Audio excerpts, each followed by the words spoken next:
En una serie de tweets suyos y de miembros del gobierno, el presidente Gustavo Petro dio a entender que ve con desconfianza el proceso electoral del 2026 ante la participación de la firma Thomas Gregg & Sons, la misma del contrato polémico de los pasaportes, en la concesión temporal para la logística de los comicios. Si bien el mandatario dijo públicamente que no quiere aplazar las elecciones, diferentes sectores han reaccionado a esta acusación que sale a flote un año antes. ¿Cómo puede garantizarle la registraduría al país que las cosas se harán de la forma correcta? Hoy es jueves 10 de julio. Mi nombre es Carlos Solano y este es el café de hoy del Tiempo.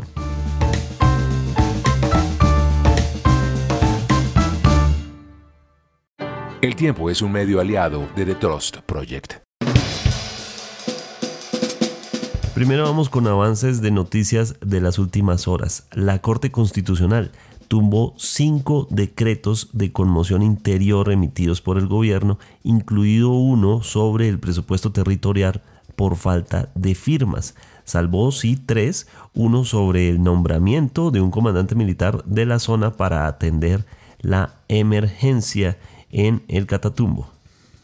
Los decretos que se cayeron estaban relacionados con medidas de orden público sobre combustibles, tecnologías de la información y las comunicaciones e infraestructura educativa. Entonces, en esto pone en jaque algunas de las decisiones de esos decretos que había tomado el gobierno. También se anuló el decreto que fijaba las disposiciones presupuestales para que los entes territoriales atendieran la emergencia por no contar con firmas obligatorias de todos los ministros. Por esa misma razón, en mayo ya se había caído el acto administrativo que establecía la financiación de proyectos para conjurar las causas de la crisis humanitaria con recursos del 40% de la asignación presupuestal regional, incluidas las regalías. El Ministerio del Trabajo confirmó que este fin de semana subirá el pago de los recargos dominicales de la reforma laboral. El ministro Antonio Sanguino lo dijo desde el Foro de Desarrollo Local que la Organización para la Cooperación y el Desarrollo Económico, la OCDE, celebra en Barranquilla. Allí dijo que ese pago de los dominicales y festivos pasará del 75% actual a un 80%, esto a partir de este sábado. El ministro de Defensa dio detalles acerca de lo que ha sido un nuevo acecho con un bombardeo con aviones Kafir al Clan del Golfo en Antioquia. Esto lo hizo durante la feria aeronáutica que se realiza en Río Negro. Allí mismo el gobierno señaló que quiere invertir en aviones militares, producción en Colombia.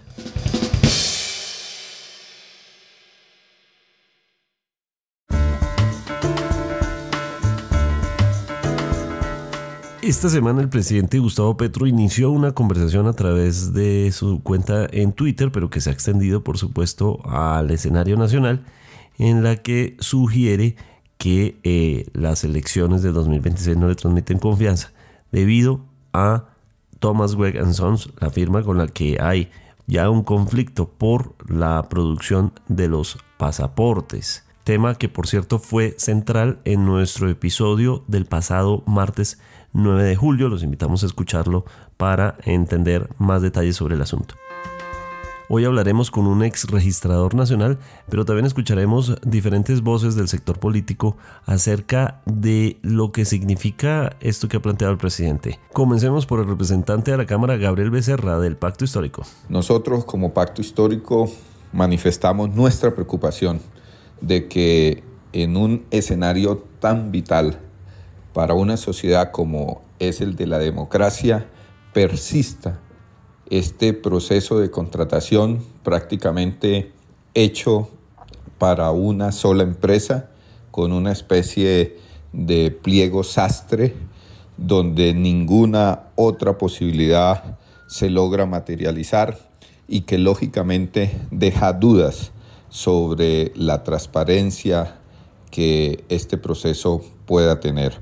Vamos a trabajar porque con los órganos de control y desde las instancias previstas en la ley, como la Comisión de Garantías Electorales, se pueda tener claridad sobre estos procesos de contratación, sobre todo que se pueda atender la dificultad que se sigue presentando para acceder a la información durante el proceso electoral y rechazamos que, como en el caso de los pasaportes, en esta situación de las elecciones, otra vez una misma empresa sea la que siga como único oferente ganándose contratos billonarios. También por el pacto histórico, el representante de la Cámara, Lirio Uribe. La problemática en Colombia con el sistema electoral es que no tenemos soberanía en el control de las elecciones.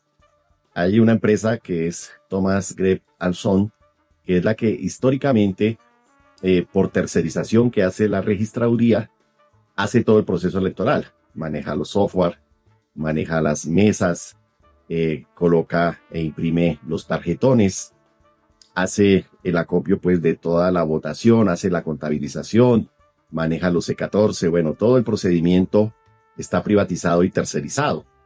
¿Qué es lo que ha recomendado a nivel internacional la OEA? La OEA desde hace por lo menos 30 años viene haciéndole requerimientos a Colombia para que Colombia tenga un sistema electoral más fiable, más confiable, y que sea el Estado, como sucede en la mayoría de los países, el que directamente maneje los procesos electorales. Recuerden ustedes que es a través de ese proceso electoral que los colombianos sabemos quién es el presidente, quiénes son los congresistas, senadores, representantes, quiénes son los alcaldes, quiénes son los gobernadores, concejales, diputados. Es algo muy sensible y muy importante, como lo es los sistemas de identificación. La registraduría produce 33.000 cédulas diarias. Nosotros deberíamos con la imprenta nacional producir 8.000 pasaportes diarios. Eso es posible y eso da más certeza, eso da más seguridad y más fiabilidad. Entonces, nuestro sistema electoral, de acuerdo a la lectura de los expertos electorales internacionales, en este caso la OEA, pues han hecho esta recomendación muchas veces y el Estado colombiano no la ha acatado. El tema de privatizar el sistema electoral en una empresa que se ha caracterizado por ser un monopolio, pues eso genera indudablemente una inseguridad en el sistema electoral.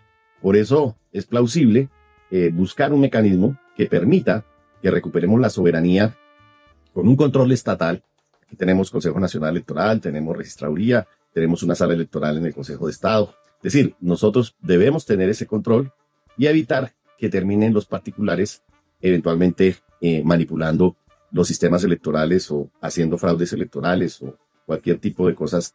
Y recordemos también que en 2 ocasiones hemos aprobado en el Congreso el Código Electoral y 2 veces se ha caído en la Corte Constitucional por vicios de forma. Es decir, las normas electorales que tenemos son anteriores a la Constitución, son muy viejas, son obsoletas, y si a eso se le suma un sistema débil para los procesos electorales, pues la inseguridad y la falta de certeza sobre los resultados electorales, si no se dejan auditar los software y demás, pues eso genera una inseguridad para la democracia colombiana. Cualquier cambio del sistema tendría que estar listo antes del 31 de mayo de 2026, es decir, dentro de 10 meses, porque ese día sería el de la primera vuelta. Eso no significa que el sistema se prenda el día anterior, sino que tiene que haber todo un proceso gigante para llegar a ello. De ahí que surge y se desprende la preocupación de si el presidente va a sugerir aplazar las elecciones. El mandatario ya ha dicho públicamente que no es eso lo que él quiere. Sin embargo, queda en discusión lo que significó el contrato por 2 billones de pesos para la unión temporal entre la que se encuentran los 4 proponentes, la empresa Thomas Greb & Sons. Y sobre esto se refirió el senador Efraín Cepeda desde la otra esquina de la conversación. Más absurdo porque por una decisión de la registraduría de adjudicar a una empresa, es la misma empresa con la cual Petro ganó las elecciones presidenciales. Es la misma empresa con la cual Petro ganó las elecciones de la alcaldía de Bogotá. Y le voy a decir una cosa, es que él está acostumbrado a arremeter contra los órganos independientes y contra los poderes públicos. Esas son voces desde los 2 espectros políticos. Sin embargo, quisimos hablar con un experto en este tema para entender si podemos tener tranquilidad sobre el sistema electoral colombiano. Y ese es el exregistrador nacional Juan Carlos Galindo, quien fue registrador en 2 periodos distintos, uno durante la primera década del siglo y el segundo y el más largo del 2015 al 2019 en la segunda década. y por eso creemos que es la persona idónea para preguntarle. Bienvenido, doctor Galindo. No, muchas gracias, Carlos, a usted y bueno, qué bueno estar acá conversando sobre este tema tan importante con ustedes. Lo primero que quiero preguntarle es sobre, hay un escenario posible de fraude electoral en Colombia con el sistema actual que tenemos. Pues antes de eso quisiera referirme a la introducción que usted hizo con relación a las manifestaciones del presidente y el jefe de gabinete, que me parecen manifestaciones o afirmaciones absolutamente irresponsables, máxime veniendo de donde vienen, de la cabeza de la jefatura del Estado, que demuestran fundamentalmente un gran desconocimiento. Y adicionalmente, no entiendo cómo vienen a hacer ese tipo de manifestaciones en estos momentos luego de haber sido elegidos como representante a la Cámara, senador, alcalde, presidente de la República. En segundo lugar, pues el proceso electoral es un proceso en el cual intervienen muchas autoridades, no solamente la registraduría dirigiendo y organizando las elecciones, sino también Consejo Nacional Electoral. El gobierno nacional también participan las gobernaciones, alcaldías, la Fiscalía General de la Nación, la Procuraduría General, la Defensoría, las fuerzas militares y de policía, es decir, un conjunto de autoridades, cada una cumpliendo unos roles específicos para garantizar que el proceso transcurra sin novedades. Adicionalmente, participan los ciudadanos que tienen diferentes roles, un rol de jurados de votación, de testigos electorales, participan también los partidos y movimientos políticos, en fin, es un conjunto de actores que le dan muchas garantías a nuestro proceso electoral. De otro lado, en lo que tiene que ver con la registraduría, es una entidad que tiene una trayectoria en la ejecución de procesos electorales de plenas garantías, reconocido no solamente por los actores internos del país, sino también por las autoridades electorales extranjeras e internacionales que han venido a observar los procesos electorales. Y el propio proceso como tal, como está organizado según el Código Electoral y toda la logística del proceso electoral, implica una gran cantidad de mecanismos justamente diseñados para evitar las equivocaciones o las manipulaciones, y en caso de que se produzcan unas y otras, tiene también los mecanismos de autocontrol para neutralizar el efecto nocivo que pudieran tener ese tipo de actuaciones. Entonces, en mi criterio, conociendo como conocí el proceso electoral colombiano, le digo que es un proceso muy sólido, muy robusto, con muchos mecanismos de transparencia y de garantías para dar los resultados tal cual como fueron las votaciones de los ciudadanos. En el ejercicio periodístico debemos contemplar todas las posibilidades y por eso le pregunto, digamos, en el caso hipotético, la registraduría hace lo suyo, todo bien, el ejército y las fuerzas militares garantizan la seguridad y todo bien por ella, etcétera, todas las diferentes instancias, pero hay una empresa privada y esta empresa privada que tiene además diferentes contratos con el Estado, termina siendo la protagonista y beneficiaria de un contrato de 2 billones de pesos con la nación. Diferentes voces desde el pacto histórico hablan de un monopolio, no solo de este tema de los votos, sino también el de los pasaportes, es decir, una empresa que está ahí con intereses privados. ¿Cómo garantizar que esto va a funcionar?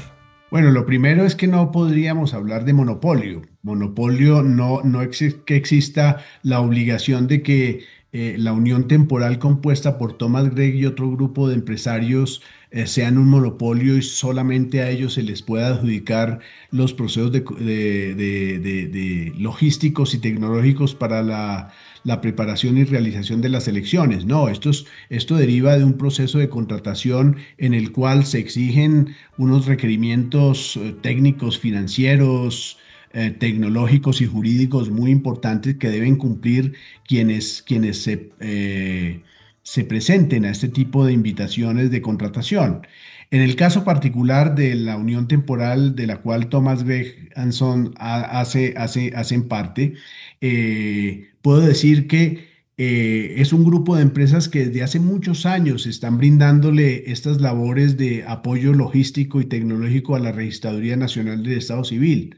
Alrededor de 40 años vienen desarrollando esas tareas. Que puedan existir otras empresas que ofrezcan ese tipo de servicios y de apoyos, sí las puede haber, pero la registraduría se cuida justamente porque tiene que ser garante de la transparencia de las elecciones, de que esas empresas cumplan con unos conocimientos, una experiencia, una infraestructura necesaria para poder atender todos los requerimientos del proceso electoral, porque recordemos que este tipo de apoyo no es comprar unos computadores o comprar una papelería o mandar a imprimir unas tarjetas electorales, sino que implica unas condiciones de oportunidad, de seguridad y de apoyo a la registraduría en la etapa preelectoral, electoral y postelectoral, que no todas las empresas que se dediquen a estos menesteres pueden cumplir. Entonces, por esa razón, Thomas Gregg, que ha venido cumpliendo a cabalidad con todos los compromisos y requerimientos en los procesos anteriores, se volvió a presentar y la ha seleccionado nuevamente la registraduría para que lleve a cabo ese apoyo logístico y tecnológico para las elecciones. Hay una licitación de 2 billones de pesos que se le entrega a Thomas Gregg Sons, y la gente cercana al progresismo lo que señala es, pero ¿cómo no se la iban a dar a Thomas Gregg Sons si uno de los requisitos es que tenga más de 10 años de experiencia en el proceso de las elecciones, y Thomas Gregg Sons lo ha manejado 4 décadas? O sea, no podría haber una empresa que le hiciera de cierta forma competencia. Pues es difícil, pero obviamente hay empresas extranjeras, internacionales, que tienen esa experiencia en procesos electorales en diferentes países que podrían presentarse. Entonces no es que haya una sola empresa que pueda ofrecer este tipo de servicios. Lo que sí se ha demostrado es que esta empresa ha venido cumpliendo a cabalidad con todos los requerimientos que necesita la registraduría en la preparación y realización de las elecciones. De las elecciones, me acuerdo, por ejemplo, en la elección del presidente Iván Duque en su momento, fueron muy comentadas y muy compartidas en redes sociales las tarjetas que contaban cada mesa electoral, y cómo, según compartían estas fotos en redes sociales, pues un 0 se volvía un 100. Seguro usted las vio, y mucha gente se queda con la idea de que hubo, y que seguramente en todas las elecciones hay algo fraudulento. ¿Qué decirle a la gente que ve ese tipo de cosas y dice, yo lo sabía, ustedes están engañándome? Pues por un lado hay que entender que también pues en esta época tecnológica de redes sociales se ha incrementado un fenómeno grande que se llama la desinformación y las noticias falsas, que permiten que circulen masivamente mensajes, sea intencionales o, o queriendo desviar la atención o ponerla en determinados hechos que puede que sean realidad o no. Entonces, allí habría que inicialmente colocarle un filtro. No toda la información que transcurre por las redes sociales es real, es verídica. Incluso recuerdo que en esas elecciones nos tocó a nosotros como registraduría hacer un estudio y mostrárselo al país de cómo esas imágenes de supuestos formularios E14 de escrutinio de votos habían sido alterados, manipulados, y pudimos comprobar con los reales que esas manipulaciones no habían existido. En segundo lugar, pues en la medida en que son formularios que deben ser diligenciados por jurados de votación, eventualmente pueden cometerse errores, equivocaciones, o incluso también podría haber algún tipo de manipulación por parte de algunas personas que quieran alterar los resultados electorales. Sin embargo, nuestro proceso electoral tiene muchos mecanismos de autocontrol para tratar de minimizar o neutralizar esas equivocaciones o esos intentos de alteración. Y por eso tenemos, por un lado, el preconteo, que es la publicación de los resultados electorales el mismo día de la votación, con datos consolidados y discriminados. En segundo lugar, hay una digitalización de los formularios escrutinio de mesa de Ley 14 que se suben a la página web de la registraduría para que la ciudadanía los pueda consultar. Y en tercer lugar, existe el procedimiento de los escrutinios, que son ya los conteos oficiales de las elecciones, donde allí también los escrutadores pueden contar nuevamente los votos, pueden verificar los formularios E14 para ver si tienen algún tipo de alteración o modificación, y de esa manera se va corrigiendo cualquier error que se pueda producir. En esa medida, pues puedo decirle que nuestro sistema es muy robusto y genera mucha confianza. Esas mismas voces que defienden el sistema electoral colombiano también han sido voces que señalan cómo en Venezuela, con un sistema electrónico, hay mucha desconfianza en los resultados. Es decir, estamos apenas a unos meses de haber tenido esta misma conversación sobre lo que ocurrió en Venezuela. Y mucha gente dice, bueno, ¿por qué no nos pasamos? Y de hecho, esa ha sido una de las postulaciones a lo largo de esta semana. ¿Por qué no nos pasamos como colombianos a un sistema electrónico? Cuando ya Estados Unidos está en eso, cuando otros países están en eso y nosotros estamos a la manera manual. Pero fíjese que dentro de la gran cantidad de países democráticos que tienen elecciones, son muy pocos los que tienen votación electrónica. Y le voy a decir algo, nuestro sistema electoral, en mi criterio, es muy superior a un sistema de votación electrónica. Y se lo voy a decir por qué. Porque a pesar de que tenemos una votación física, ¿no? O manual, como se le quiera llamar, a través de papeletas o tarjetas electorales, tenemos unos mecanismos de conteo y de consolidación de resultados que nos colocan en el primer lugar de transmisión de resultados. Somos el primer país en mostrar los resultados más rápidos en las diferentes elecciones, y esto gracias al procedimiento del preconteo. Pero además, entonces, lo que uno busca con un mecanismo de votación electrónica serían dos cosas. Uno, facilitar la votación, y dos, que el conteo sea mucho más rápido. Nosotros ya, por un lado, tenemos un conteo rápido, luego ahí eliminaríamos uno de los elementos que justificarían la votación electrónica, pero contamos con los votos físicos, y eso es supremamente importante en el país, porque le voy a colocar una hipótesis importante. Imagínese que tuviéramos nosotros votación electrónica en nuestro país y que hubiera acusaciones de fraude, de manipulación de las bases de datos de escrutinio, porque los votos serían ya electrónicos, estarían en un servidor. Y si hay acusaciones de esa naturaleza, mientras se determina si hubo o no esa alteración de los resultados, nos incendiaría en el país.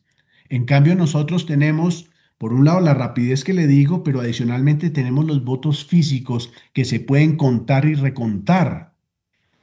Imagínese una auditoría de un sistema de votación electrónica mientras determina si hubo alteración o no, pues pasarían muchos días, semanas o meses y con un país incendiado sin tener resultados electorales. Entonces, de esa manera pienso yo que nuestro sistema es mucho más robusto que un sistema de votación electrónica y minimiza los riesgos de ese tipo de tecnología. Hablemos de tiempos, ya que estamos hablando de los tiempos que podría demandar precisamente algo así. Estamos a un año, y ese año, que va a ser un año seguramente complejo, ya arranca con esta premisa que plantea el presidente. También ha dicho en diferentes tweets, ha manifestado cosas como: yo no quiero aplazar las elecciones, no que no lo vaya a hacer, sino que no quiere.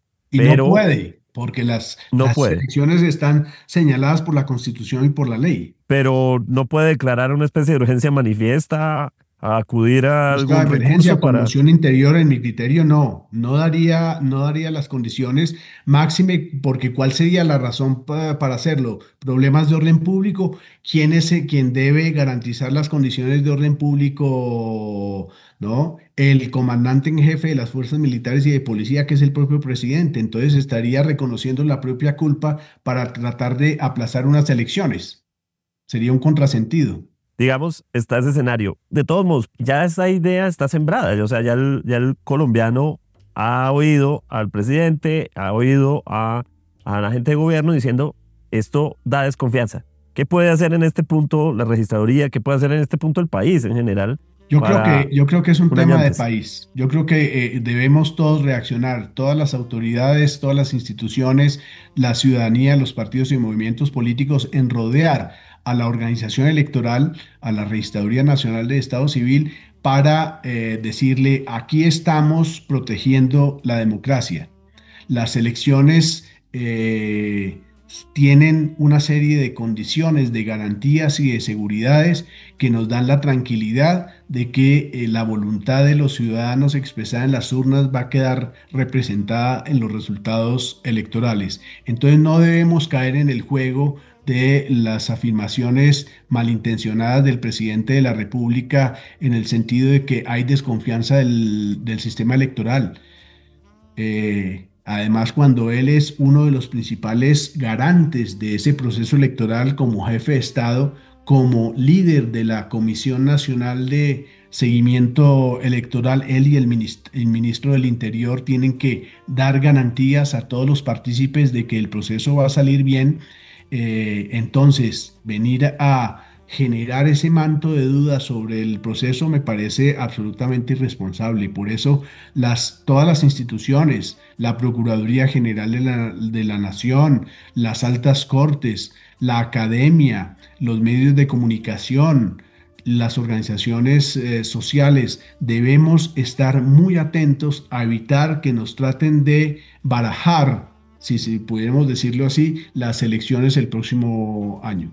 Un último escenario es el hecho de que la firma Thomas Gregg es también una demandante al Estado por el tema de los pasaportes. ¿No se genera una suerte de conflicto de interés en la medida en que por un lado está demandando a la nación y por otro tiene un contrato de 2 billones de pesos para realizar los procesos electorales?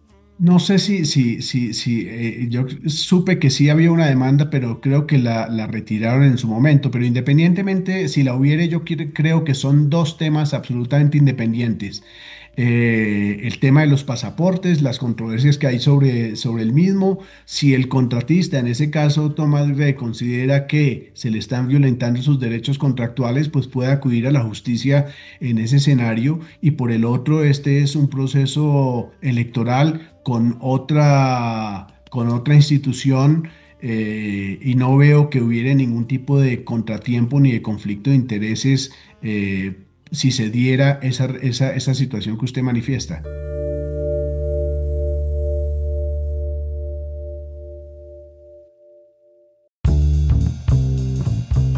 Gracias por acompañarnos en el café de hoy. Suscríbase en todas las plataformas de podcast y en el canal de YouTube de El Tiempo. Nos encuentran también en Instagram y en X como @podcasteltiempo.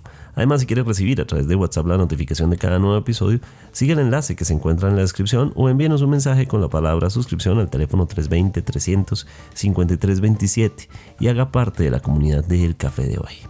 Este episodio fue producido por Pedro Sánchez. Mi nombre es Carlos Solano. Podcast El Tiempo.